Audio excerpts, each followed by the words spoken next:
Assalamualaikum warahmatullahi wabarakatuh. Alhamdulillahi rabbil alamin.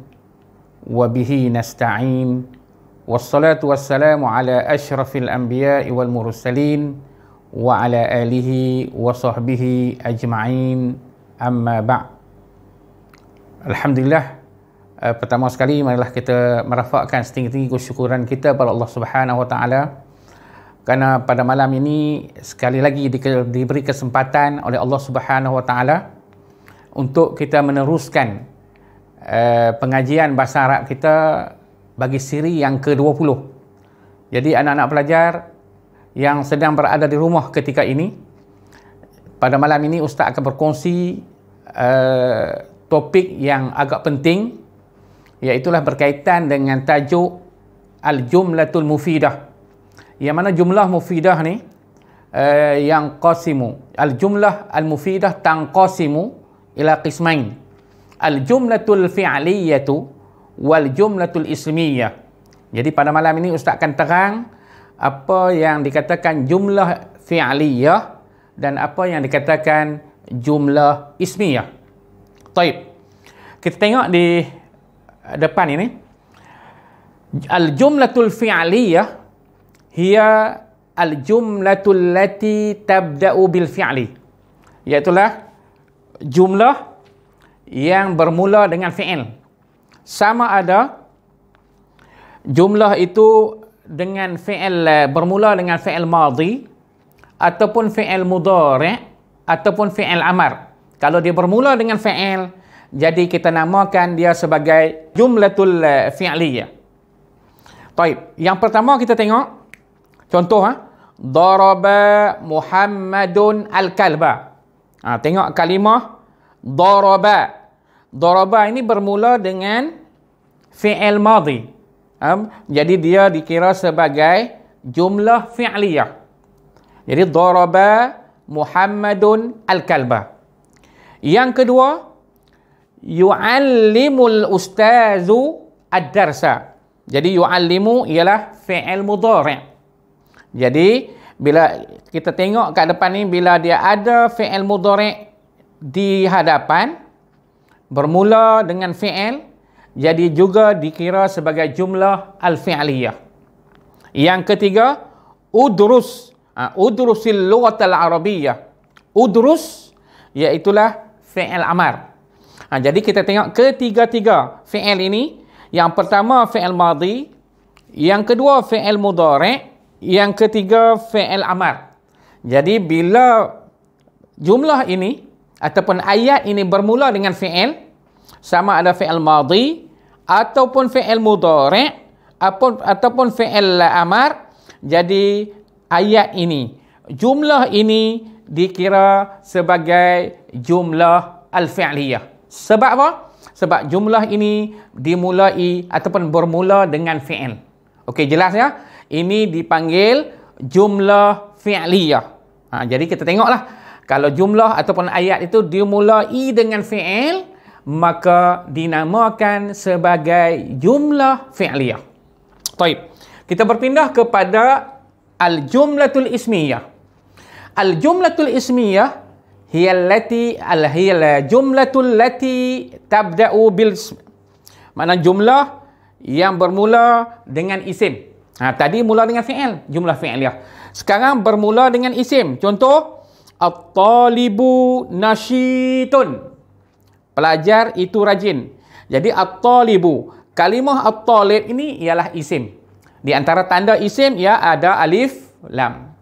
Jadi at-talibu nasyitun dikira sebagai jumlah ismiyah sebab bermula dengan isim. Yang kedua, mudirul madrasati tayyibun. Pengetua sekolah itu baik. Jadi pengetua, mudir adalah isim yang berada di awal ayat, dikira sebagai jumlah ismiyah. Baik. Yang ketiga, huwa tilmizun. Dia seorang pelajar. Huwa ialah isim dhamir. Huwa tilmizun. Dia adalah isim dhamir. Jadi isim dhamir yang letak di awal. Jadi dia dikira sebagai jumlah ismiyah. Yang keempat, hadza kitabun. Hadza adalah ismul isyarah yang berada di awal. Jadi dikira sebagai jumlah ismiyah. Yang seterusnya, al-qa'atu kabiratun. Dewan itu besar. Jadi juga ia adalah isim yang diletakkan di awal ayat, di awal jumlah, jadi dikira sebagai jumlah al-ismiyah. Jadi di sini anak-anak pelajar dapat membezakan antara jumlah ismiyah dan juga jumlah fi'liyah. Sebelah sana bermula dengan fi'il dikira sebagai jumlah fi'liyah. Di sebelah sini bermula dengan isim dikira sebagai jumlah ismiyah. Jadi anak-anak pelajar boleh memahami apa yang dikatakan sebagai jumlah fi'liyah dan juga jumlah ismiyah. Baik. Jadi kita tengok di sini dari segi i'rab. Kita tengok kalaulah sekiranya kita tengok kalimah Muhammad isim, bila kita letak selepas fi'il, maka ini dikira sebagai mauqi' dia adalah fa'il. Ismun yaqa'u ba'dal fi'li. Jadi isim yang letak selepas fi'il ini dinamakan fa'il. Manakala al-kalba ismun yaqa'u ba'dal fi'li wal fa'il, yang ni adalah maf'ulun bih. Jadi macam mana kita nak i'rab? Daraba, dulu dalam siri-siri yang lalu kita dah mempelajari i'rab.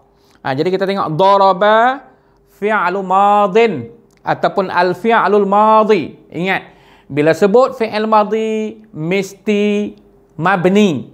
Mabni 'alal fathi, Muhammadun fa'ilun, fa'il marfu'un bid-dhammah az-zahirah fi akhirih.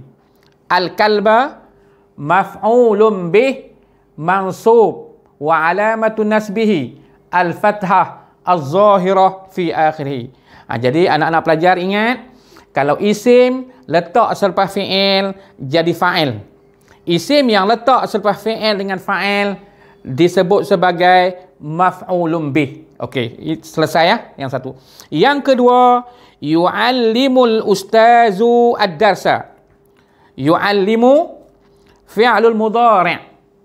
Kalau sekiranya tidak ada huruf nasab di depan, an, lan, izan, kai, ataupun tak ada huruf jazam kat depan, jadi fi'il mudhari' yang kita tengok depan dia tak bersambung dengan alif, nun, waw nun, ya nun, jadi kita sebut sebagai fi'il mudhari' marfu'un wa alamatu raf'ihi dhammatun zahiratun fi akhirih. Al-ustazu isim yang letak selepas fi'il, hak ni jadi fa'il. Fa'il marfu'un wa alamatu raf'ihi dhammatun zahiratun fi akhirih. Ad-darsa maf'ulun bih. Sebab apa?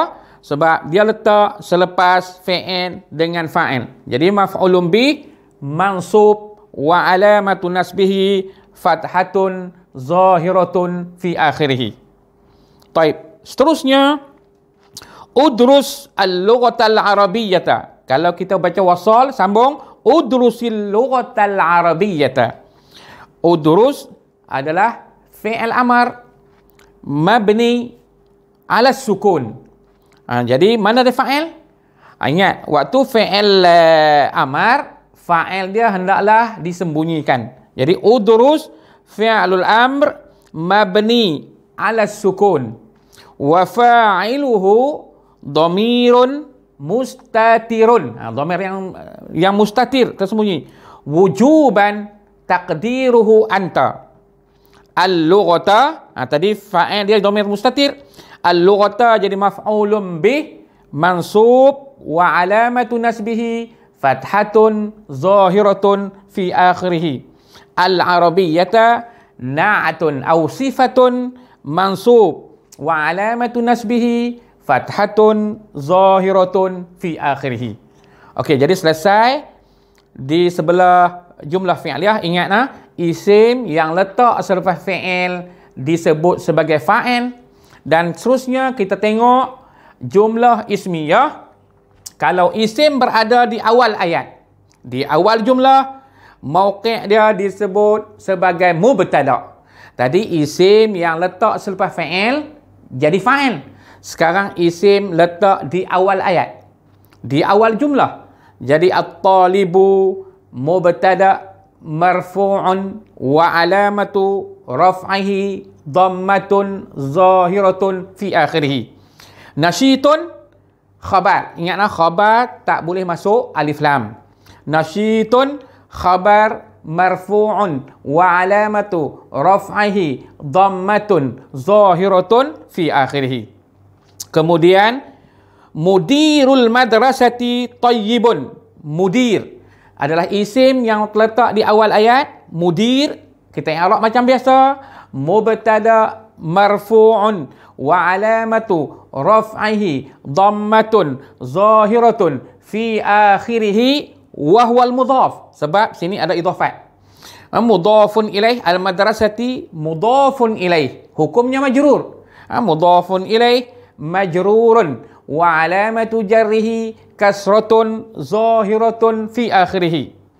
Tayyibun jadi khabar marfu'un wa alamatu raf'ihi dhammatun zahiratun fi akhirih. Kemudian yang seterusnya yang ketiga, huwa tilmizun. Huwa dia adalah isim dhamir. Jadi kita kena i'rab isim dhamir dulu, kita tak boleh kata mubtada' terus. Jadi huwa dhamirun barizun mumpasilun mabni alal fathi fi mahalli raf'in mubtada'. Tilmizun khabar marfu'un wa alamatu raf'ihi dhammatun zahiratun fi akhirih. Seterusnya yang keempat, hadza kitabun. Hadza ismul isyarah mabni ala sukun fi mahalli raf'in mubtada'. Kitabun khabar marfu'un wa alamatu raf'ihi dhammatun zahiratun fi akhirih. Seterusnya yang terakhir, al-qa'atu kabiratun. Al-qa'atu ismun yaqa'u fi awal jumlah. Hadza mubtada'. Mubtada'un marfu'un wa alamatu raf'ihi dhammatun zahiratun fi akhirih.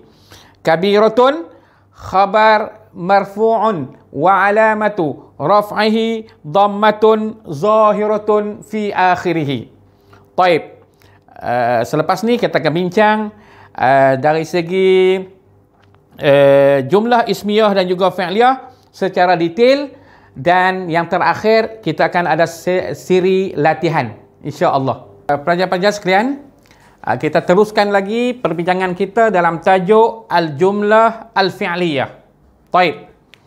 Sekarang kita tengok nombor 4, najaha Muhammadun fil imtihan. Muhammad telah berjaya dalam peperiksaan. Jadi kita tengok kalimah najaha ini. Kalimah ini adalah fi'il lazim. Disebut fi'il lazim. Bila sebut fi'il lazim ni, fi'il yang ma la yahtaju ila al-maf'ul. Maknanya fi'il yang tidak perlu kepada maf'ulun bih. Sebab itu kita tengok ni selepas fa'il ni terus diletakkan huruf jar. Najaha Muhammadun fil imtihan. Muhammad berjaya dalam peperiksaan. Bila kita letak fi'il lazim, fi'il ini tidak dipanggil ayat pasif, tidak perlu kepada objek, tidak perlu kepada maf'ulun bih. Jadi kita i'rab macam biasa, najaha fi'lu madin mabni 'alal fathi. Muhammadun fa'il marfu'un wa alamatu raf'ihi dhammatun zahiratun fi akhirih. Yang ni kita sebut sebagai fi'il yang lazim. Fi'il ini dia tak perlu kepada maf'ulun bih. Yang kedua, yang kelima, sami'a Ibrahimu an-nasihata. Jadi kita tengok kalimah ini fi'il madhi. Yang ni kita panggil fi'il muta'addi. fi'il muta'addin. Fi'il muta'addi ni yahtaju ilal maf'ul. Jadi kita tengok Ibrahim dengar apa? Dengar nasihat. Jadi fi'il ini perlu kepada maf'ulun bih. Jadi kita panggil fi'il muta'addi. Kalau tak perlu kepada maf'ulun bih, kita sebut sebagai fi'il lazim. Bila dia tak perlu kepada maf'ulun bih, dia perlu kepada maf'ulun bih, kita sebut sebagai fi'il muta'addi. Jadi sami'a fi'lu madin mabni 'alal fathi. Ibrahimu isim yang letak selepas fi'il jadi fa'il marfu'un wa 'alamatu raf'ihi dhammatun zahiratun fi akhirih. An-nasihata maf'ulun bih mansub wa 'alamatu nasbihi fathatun zahiratun fi akhirih. Yang keenam, qatafu al-azhara, mereka memetik bunga. Jadi qatafa fi'il madhi. Jadi qatafu ni kita i'rab bila dia sambung dengan wawul jamaah fi'lu madin mabni 'ala dhammi. Jadi mana ada fa'il? Fa'il dia adalah wawul jamaah ini. Wawul jamaah ini adalah fa'il. Jadi al-azhara ni jadi maf'ulun bih. Jadi kita tengok kalau fi'il itu bersambung dengan aliful isnain, bersambung dengan waw jamaah, bersambung dengan nun niswah. Jadi dhamir itu adalah fa'il. Jadi waw jamaah dhamirun barizun muttasilun mabni 'ala sukun fi mahalli raf'in fa'il. Jadi al-azhara ni jadi maf'ulun bih. Jadi kalau anak-anak pelajar tengok kat sini, kalau ada sambung dengan dhamir, fa'il tu bersambung dengan dhamir, ini adalah fa'il. Kemudian yang seterusnya nombor 7, qatala al-asada, dia membunuh singa. Ya, okey, kalau kamu tengok kat sini qatala al-asada, okey, kalau macam ini qatala fi'lu madin mabni 'ala al-fathi. Di sini fa'il dia mesti dhamir yang mustatir, tersembunyi ya. Jadi fa'il dia wa fa'iluhu dhamirun mustatirun. Dhamir yang mustatir, tersembunyi. Taqdiruhu huwa. Sebab qatala. Kalau qatalat taqdiruhu hiya. Al-asada jadi maf'ulun bih mansubun wa alamatu nasbihi fathatun zahiratun fi akhirih. Jadi kamu kena ingatlah, dia ada dhamir, kemudian dia dhamir ni mustatir, dia tak nampak fa'il yang tersembunyi. Kemudian tengok yanamu al-atfalu 'ala sarir. Yanamu fi'l mudhari' marfu'un wa 'alamatu raf'ihi dhammatun zahiratun fi akhirih. Al-atfalu fa'il marfu'un wa 'alamatu raf'ihi dhammatun zahiratun fi akhirih. Jadi apa yang kita nak bincang pada malam ni ya berkaitan dengan jumlah fi'liyah. Sebab jumlah ini, ayat ini bermula dengan fi'il. Jadi yang ni disebut sebagai jumlah fi'liyah. Baik, seterusnya kita berpindah kepada jumlah ismiyah. Jumlah ismiyah hiyal jumlatul lati tabda'u bil ismi. Bil ismi maknanya jumlah yang bermula dengan isim. Contoh Abu Muhammadin mukhlisun. Abu dialah isim yang letak di awal ayat. Kita i'rab dia mubtada. Ingatlah isim kalau letak di awal ayat mubtada. Isim kalau letak selepas fi'il jadi fa'il. Itu perbezaan antara keduanya. Abu dialah isim yang letak di awal ayat mubtada marfu'un wa alamatu raf'ihi al-waw. Limadha al-waw? Li'annahu minal asma'il khamsah wa huwa al-mudhaf. Muhammadin mudhafun ilaih majrurun wa alamatu jarhi kasratun zahiratun fi akhirih. Mukhlisun khabar marfu'un wa alamatu raf'ihi dhammatun zahiratun fi akhirih.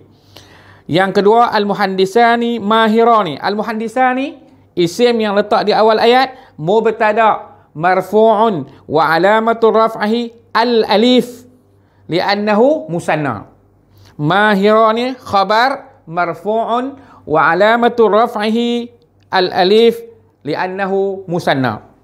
Kemudian at-tilmizatu mujtahidatun. Isim yang letak di awal ayat mubtada marfu'un wa alamatu raf'ihi dhammatun zahiratun fi akhirih. Sebab kita dah belajar dah, kalau jamak muannas salim marfu' bidhammah. Najihatun khabar marfu'un wa alamatu raf'ihi dhammatun zahiratun fi akhirih. Seterusnya al-atfalu, isim yang letak di awal ayat mubtada'un marfu'un wa alamatu raf'ihi dhammatun zahiratun fi akhirih. Baik. Kesimpulannya, kita tengok kalau isim yang berada di awal ayat itu disebut sebagai jumlah ismiyah, kemudian kalau dalam i'rab kita sebut sebagai mubtada'. Manakala jumlah fi'liyah sama ada bermula dengan fi'il madhi ataupun bermula dengan fi'il mudhari' ataupun bermula dengan fi'il amar, yang tu disebut sebagai jumlah fi'liyah. Jadi insya-Allah kita akan bertemu lagi dalam siri yang ke-21. Kita akan bincang pertukaran ataupun hawil al-jumal al-fi'liyah ila al-ismiyah ataupun hawil al-jumal al-fi'liyah ila al-ismiyah ila al-fi'liyah. InsyaAllah kita akan berjumpa lagi dalam siri yang ke-21. Kita bincang segi-segi latihan dan sebagainya, bagaimana kita nak aplikasi jumlah ismiyah dan juga jumlah fi'liyah dalam pembinaan ayat dan sebagainya. Ini adalah tajuk yang penting untuk sama-sama kita kuasai dengan baik. Jadi wallahu a'lam.